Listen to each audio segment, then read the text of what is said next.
Bom dia, meus amados, minhas amadas, a todos que me ouvem nesse Evangelho no Lar de hoje, 15 de outubro de 2023.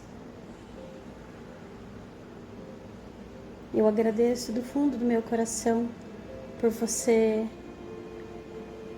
ter o coração aberto, a mente serena e a compaixão e o respeito de ouvir essas palavras. Eu agradeço muito, não só eu, como toda a equipe que me acompanha, a equipe de luz que me acompanha e que acompanha você também, porque somos todos um.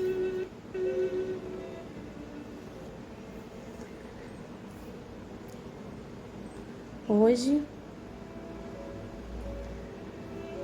eu coloquei a Ave Maria instrumental para a gente acompanhar o nosso estudo.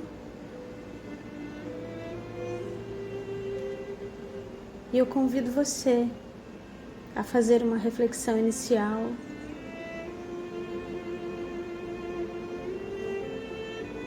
Por um curto tempo, imagine, feche seus olhos. Imagine como você gostaria que a sua semana fosse, e ela será.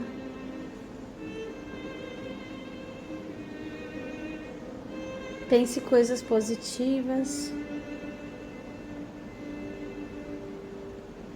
De repente, aquilo que está no seu coração, que você deseja muito que aconteça, venha nessa semana para você. Ou também, se não vier, é sinal que outras portas se abrirão.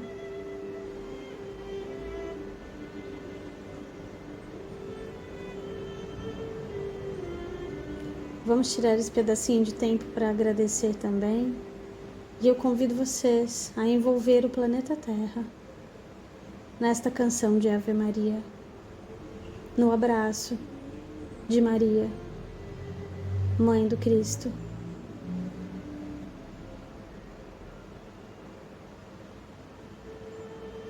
Imaginemos todo o planeta Terra sendo envolvido por uma luz azul,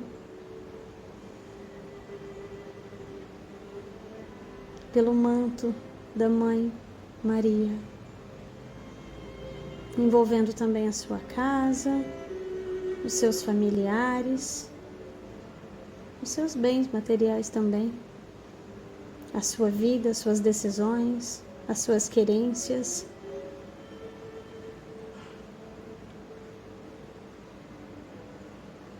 E sentir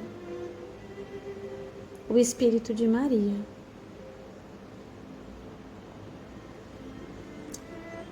a força crística adentrando todo o seu ser. Sinta a paz, sinta o amor.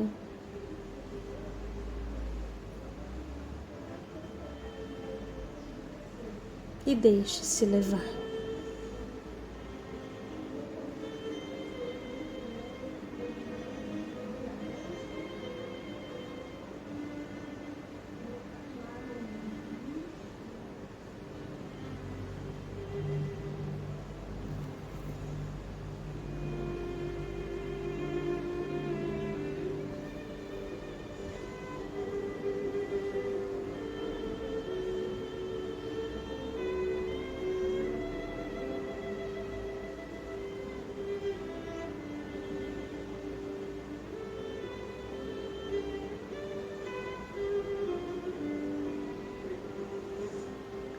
Bom, depois dessa prece inicial,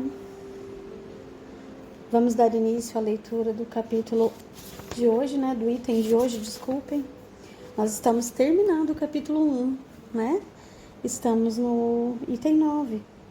Para quem acompanha comigo na edição do Salvador Gentili, na tradução do Salvador Gentili, nós estamos no Evangelho segundo o Espiritismo, tradução do Salvador Gentili, editora Boa Nova.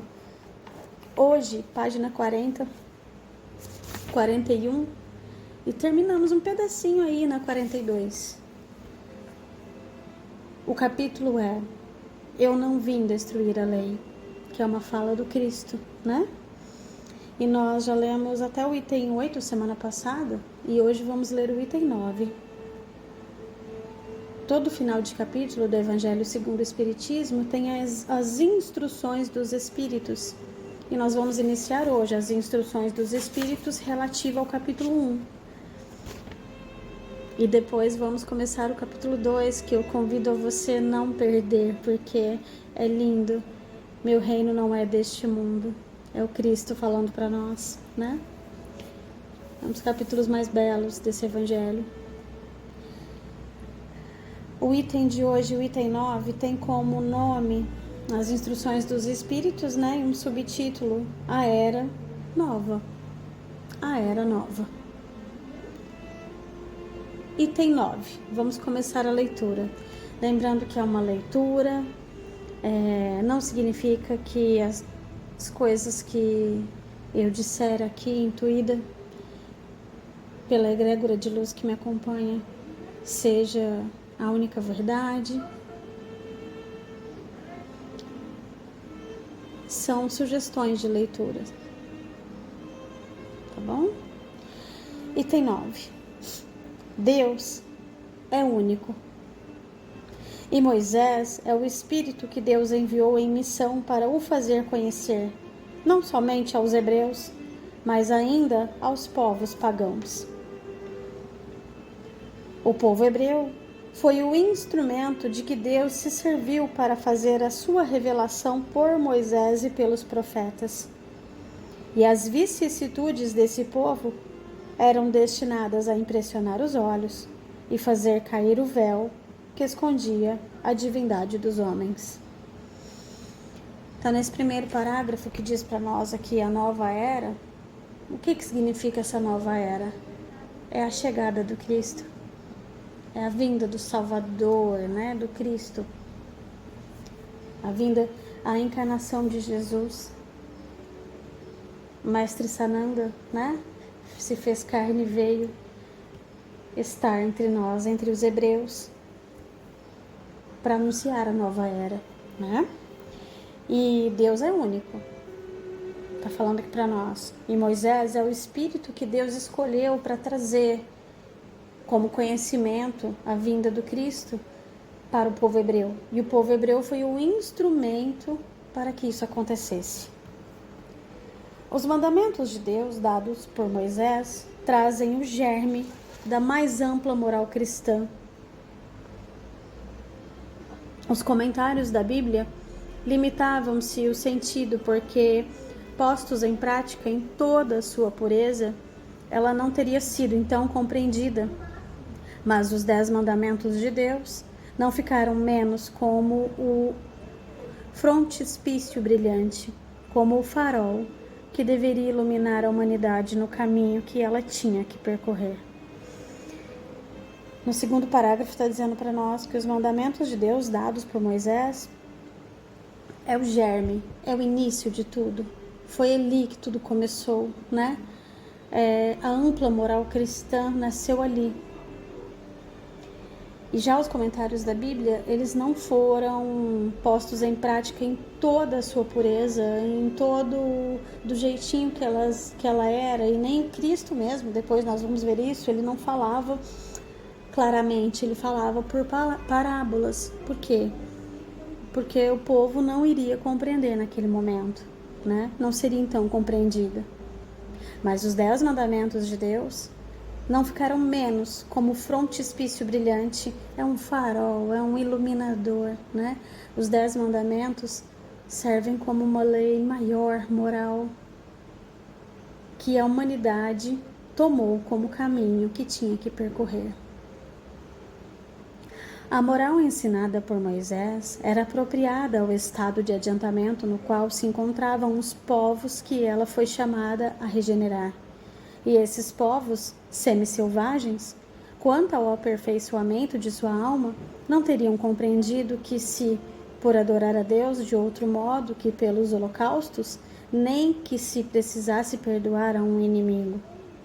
Sua inteligência notável do ponto de vista da matéria, e mesmo sob a das artes e das ciências, era muito atrasada em moralidade.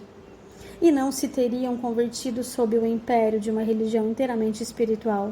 Era-lhes preciso uma representação semimaterial, tal qual lhe oferecia então a religião hebraica.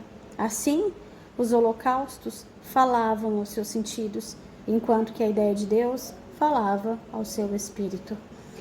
Veja, esse terceiro parágrafo fala para nós que a moral ensinada por Moisés, ela era apropriada, ela era adequada ao grau de adiantamento das pessoas da época, dos povos a que ela foi chamada a regenerar. Então, qual foi o povo chamado a ser regenerado, usado como instrumento? Como nós falamos, o povo hebreu. E o povo hebreu foi, entre aspas, um exemplo. Foram usados como exemplos para nós, e eles eram como semi-selvagens. Então, eles não compreenderiam uma religião essencialmente espiritual, somente no âmbito do não visível, no âmbito do não ver, do não pegar. Era preciso que para eles não fosse inteiramente espiritual, era preciso para eles uma representação, aqui fala para nós o termo semimaterial.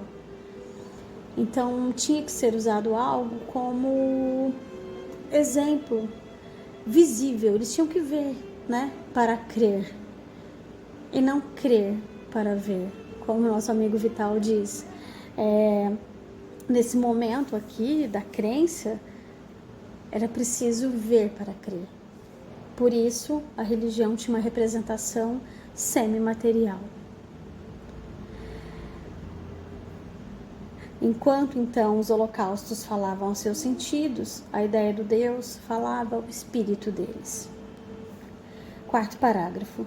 O Cristo foi o iniciador da moral mais pura e mais sublime, a moral evangélico-cristã, que deve renovar o mundo, aproximar os homens e os tornar irmãos, que deve fazer jorrar de todos os corações humanos a caridade e o amor ao próximo, e criar entre todos os homens uma solidariedade comum, de uma moral, enfim, que deve transformar a terra e dela fazer uma morada para os espíritos superiores, àqueles que a habitam hoje.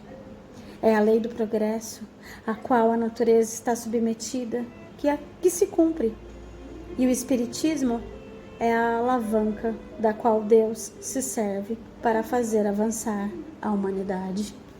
Que lindo esse parágrafo, não é? Que lindo, que lindo. Então, aqui no quarto parágrafo, página 41, capítulo 1, eu não vim destruir a lei. O Cristo é o iniciador da moral mais pura e mais sublime. A mais pura e a mais sublime. A moral evangélico-cristã que veio para renovar o mundo, aproximar homens e torná-los irmãos, fazendo jorrar, fazendo aparecer de todos os corações humanos o quê? A caridade e o amor ao próximo. Então, a caridade e o amor ao próximo são os esteios, são os substratos do amor cristão. Então, se você, em algum momento, tem dúvidas se você tem energia crística, se você carrega em si os ensinamentos do Cristo, se pergunte: como anda a caridade na minha vida? Como eu amo o meu próximo? Lembrando que a caridade não se trata somente da doação de bens materiais. Muito pelo contrário.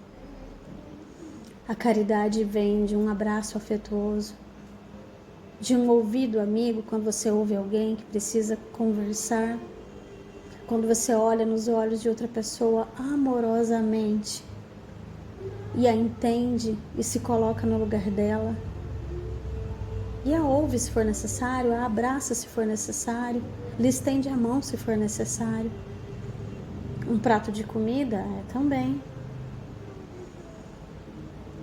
Mas eu percebo que nos dias atuais, trazendo para os dias de hoje, eu sou professora e eu gostaria de parabenizar todos os professores deste mundo, de todos os mundos, porque é uma missão muito bonita, né? Mas enquanto professora,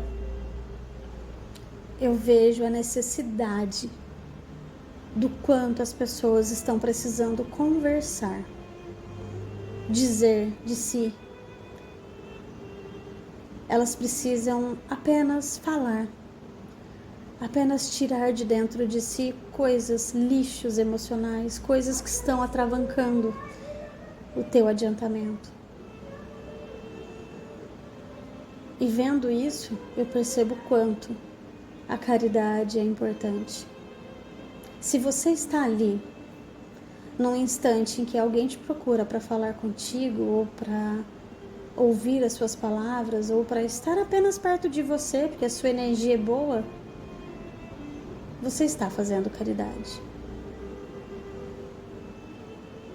Então, voltando aqui, a caridade e o amor ao próximo, pela ideia crística, é para criar todos os homens uma solidariedade comum. Os homens serem solidários uns aos outros. E de uma moral, enfim, que deve transformar a terra, porque isso pode transformar a nossa terra. Se tivermos caridade, amor ao próximo, uma solidariedade comum, isso é transformador. Aí você pergunta, mas hoje o mundo está muito difícil, hoje é cada um por si. Você não é cada um por si. Você faz a diferença. Lembrando que muitas vezes a gente pergunta, qual é a minha missão? Qual é a minha missão de alma? O que é que eu preciso fazer? Você não precisa fazer nada. Às vezes você precisa só estar. Porque a tua frequência é que vai dizer tudo. E você está aqui para emanar a frequência positiva, a frequência benevolente que você traz no seu coração, na sua alma. E se você puder praticar a caridade, o amor ao próximo, em prol da solidariedade comum, você tiver consciência disso, você está transformando a Terra. Essa é a lei de progresso. Então, a lei crística, a lei do Cristo, que é do capítulo 1, eu não vim destruir a lei, ele não veio destruir a lei de Moisés, ele veio trazer uma nova